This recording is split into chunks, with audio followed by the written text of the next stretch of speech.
welcome back to the channel. I hope you're all doing good. On my last video, I talked about the comparison between the Model Y and the Model X, and this was something that I had so many people asking me, what I thought was the better option and what made the most amount of sense. The fact of the matter is, it doesn't really matter. Like I said in that video, I don't discuss prices, because if you're looking at one or the other, it obviously means you have the capability to get one or the other. So I basically went through in that video and talked about the Model Y compared to the Model X. In this video, I am surprised that I'm doing this again, but I'm going to be talking about the Model Y versus the Model 3. This is a little bit different because the Model Y is a huge chunk of the Model Y is built off of the Model 3. So let's go discuss the Model 3 for a second. The Model 3 is obviously it's the number one selling electric vehicle by far. It is simply an amazing car. I've done reviews on the Model 3. I absolutely love the car. It has a great deal of features that just work. Its simplicity also just works. What doesn't work on the Model 3 though is the cargo room. There's very little cargo room. I think that's the biggest thing compared to the Model Y. So if you're looking at the Model Y and you're looking at the Model 3 and you're trying to decide, should I get the Model 3 or should I get the Model Y? Truthfully, it comes down to cargo space or usability. Now, the Model 3 being a little bit smaller, it's easier to find parking stalls and so forth and so on. That's great. But the Model Y, you're simply able to carry that much more with it. Now, when it comes down to figuring out which one you like more, it's very much going to be a personal choice for you. If you have a family, and you guys like the outdoors, you like to go out a lot more, you like to carry things, go for, I wouldn't say picnics, but something bigger like camping, maybe take some bicycles with you, whatever. Obviously the Model Y is the easy choice here. On the other hand, if you're the kind of people though who don't need all that stuff, you don't need the massive amount of space, the Model 3 is plenty of space in a Model 3. The Model Y also gives you the extra advantage of being a little bit higher off the ground, which is obviously a huge advantage to many people. I know a number of people who buy a SUV, for example, specifically because they want to be higher, not necessarily because they need that space.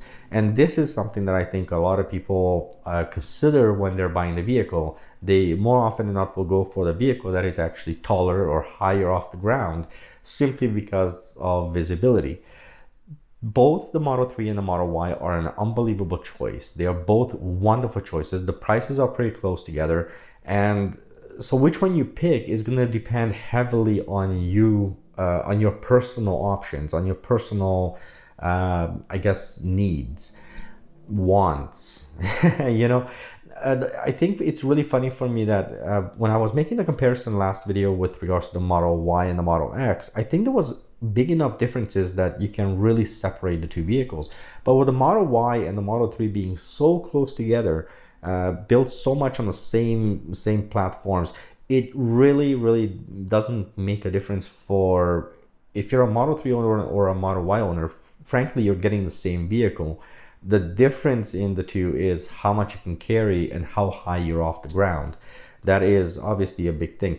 Now, with that said, the Model Y obviously has, it's a newer vehicle. It's based on a newer design. It may have some newer components that maybe the Model 3 doesn't have yet.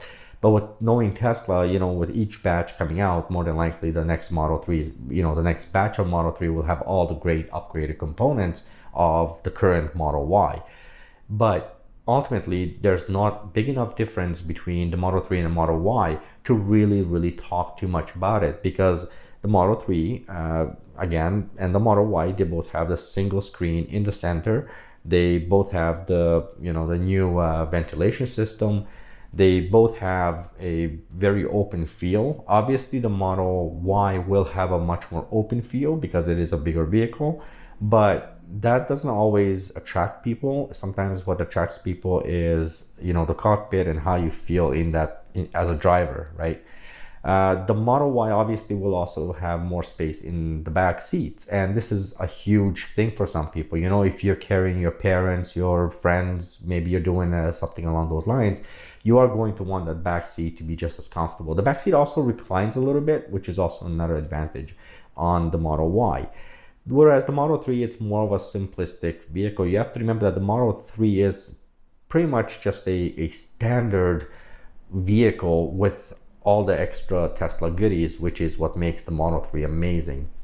Now, when it comes to performance, obviously the Model 3 and the Model Y are going to be similar. The Model Y being bigger, obviously is going to be a little bit less on the performance side compared to the Model 3. I think ultimately that's not big enough differences for anybody to care. So for you yourself, it depends so much on what you want and what it is that you are looking at. Do you want a bigger, taller vehicle? Go with the Model Y. If you want a smaller vehicle, more simplistic, go with the Model 3. The same thing goes with cargo. If you're looking at, carrying a lot more cargo, maybe you're a contractor, maybe you're somebody who carries a lot of things, maybe bigger things, longer things, definitely the Model Y is made for you. Whereas the Model 3, you're gonna have it's not impossible, it's just not gonna be as comfortable. So for you, I think for everybody who's asking me questions with regards to comparing the Model 3 to the Model Y, I have to say that it's, I didn't really want to make this video because I almost feel like it's not enough big differences to warrant making a video. But when the questions keep coming up, I typically respond by making a video. And in this case, the Model 3 and the Model Y are very, very similar. It's very, very much going to be a personal choice, what you like, what you want to see, how tall, again, how much you want to be off the ground. And so that's really where it's going to come into play. I always recommend to people, go down to the showroom, sit in both vehicles. But before you even do that, think about all the uses for your vehicles. What do you use your vehicle for? Not what you wish you could, because a lot of times we all wish we could do certain things and we kind of put it off as, well, if I had that vehicle, I probably would. I don't know if that's necessarily always true. So honestly, I kind of go with more along the lines of, what do I truly use the vehicle for? Once I know that, then I can start kind of narrowing down my options. Between the Model 3 and the Model Y, either way you go, you have it made. It's a great choice. It's really, truly a great way to go. With that said, thank you very much for watching. Leave me your comments. Let me know, would you choose the Model 3 or would you choose the Model Y? Let me know in the comments below. I might do a follow-up video to this, and depending on the comments, in which case I might actually highlight some of your comments. I'm very curious to see why you would choose, let's say, the Model Y over the Model 3, or why you would choose the Model 3 over the Model Y. It's something that, again, I get asked a lot of these questions. I obviously went with the Model S. I don't plan any time on giving up my Model S. So for me, it's a little bit more difficult to talk about these two cars. I have tons of friends who are looking to buy one or the other. They all gave me their own reasonings and I just handed it over to you. All of my friends are saying the same thing. Some people want the Model Y because it's higher off the ground. Some people want the Model 3, well, mainly because they just want the simplicity of a smaller car, which is the Model 3. That's it. Thank you very much for watching. If you liked the video, give this video a thumbs up. Consider subscribing. Till the next video, drive safe and stay safe.